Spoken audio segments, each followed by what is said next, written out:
और अब बात सुनंदा पुष्कर मौत मामले की करते हैं। सुनंदा पुष्कर मर्डर केस में सबसे बड़ा सवाल ये बना हुआ है कि कत्ल हुआ तो कातिल कौन है। एबीपी न्यूज को मिली है मर्डर केस में एफआईआर और पोस्टमार्टम की जानकारी, जिसमें सुनंदा के अंत की कहानी के राज छिपे हुए हैं।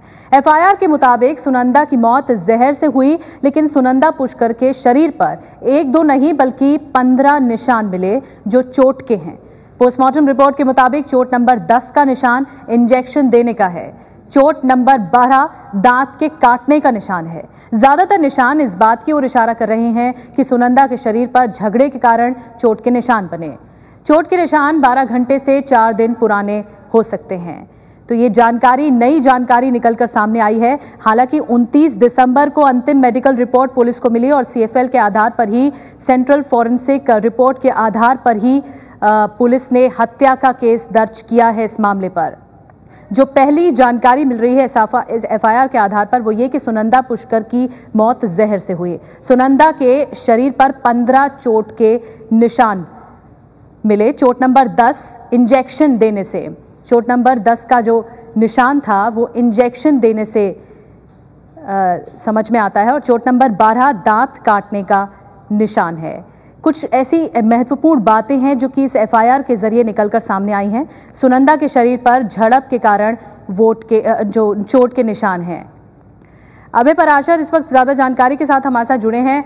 अभय, ये तो बात साफ हो गई कि जो पहली एफआईआर दर्ज की गई थी इस मामले पर, उसके मुताबिक ये दर्ज की गई थी कि जो सुनंदा पुष्कर की मौत है, जो शुरुआती संकेत मिल रहे थे कि वो जहर देने से सुनंदा पुष्कर की मौत हुई है। अब और जो जानकारी मिल रही है, जो अंतिम मेडिकल रिपोर्ट के आधार पर, वो क्या कुछ मिल रही है पोस्टमार्टम रिपोर्ट और एफआईआर के आधार पर जो मिल रही है जानकारी?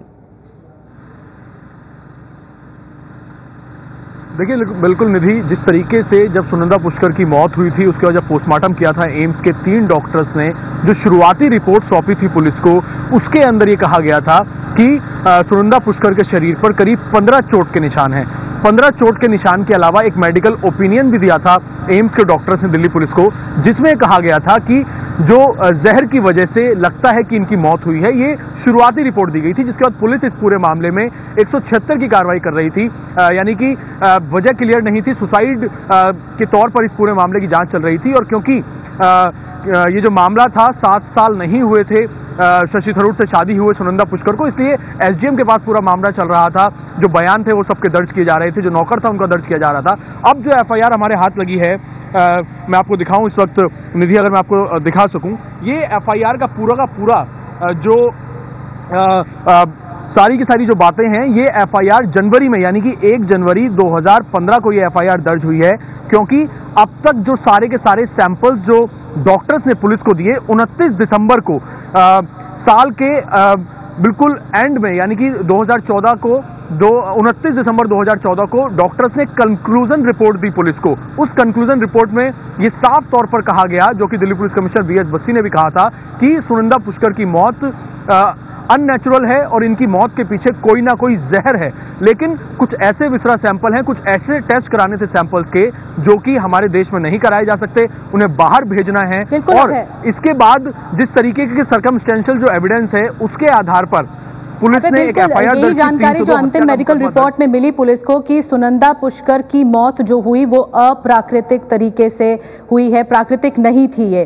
तो ऐसे में अब जो पुलिस खंगाल रही है बयानों को, कल भी नौकर का बयान दर्ज किया गया, इस आधार पर पुलिस और ज्यादा से ज्यादा जानकारी जुटाने की कोशिश कर रही है, जानकारी हासिल करने की कोशिश कर रही है। शुक्रिया अभय आपका जानकारी देने के लिए, जो एफआईआर में प्रमुख पॉइंट्स आपने बताए।